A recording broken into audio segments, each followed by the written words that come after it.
The Greek word for word abides means to stay in place, to be continually present. So kahit anong pagsubok at dumating sa aking buhay, let us stand firm. Mga kapatid, I was diagnosed in 2022, early signs of Parkinson's disease. Bumuo ang mundo ko. Sabi ko, bakit Lord? Nagsaserve naman ako sa'yo. Pero I'm not questioning why are you giving me this challenge.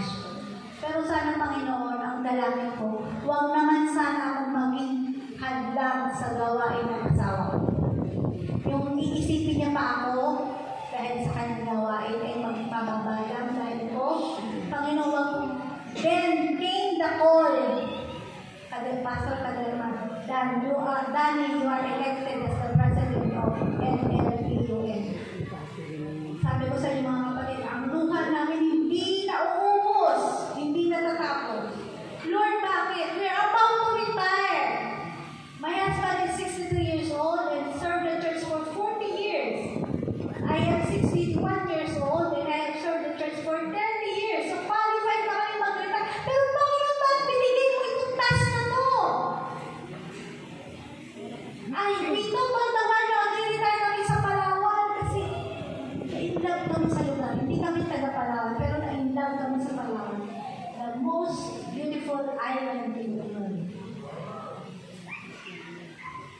Pero sabi ng Panginoon, bigyan mo ako ng help para makasupan. Hindi ko rin ina-expect na ma-elect ako health director ng NLPUN. Pero bakit binigay ng Panginoon?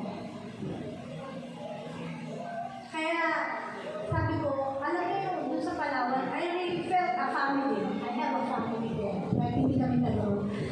Nung malaman nila, alam niyo, yung BP ko, makita ko lang yung BP apparatus, tumataas ang BP ko.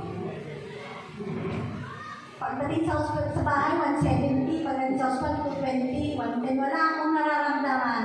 Hindi masakit ang ulo ko, hindi ako nanginginom.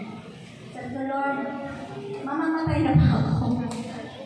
Pero sabi ko, since binigyan mo ito, Panginoon, I believe that you have a plan for my life and for our life as a family.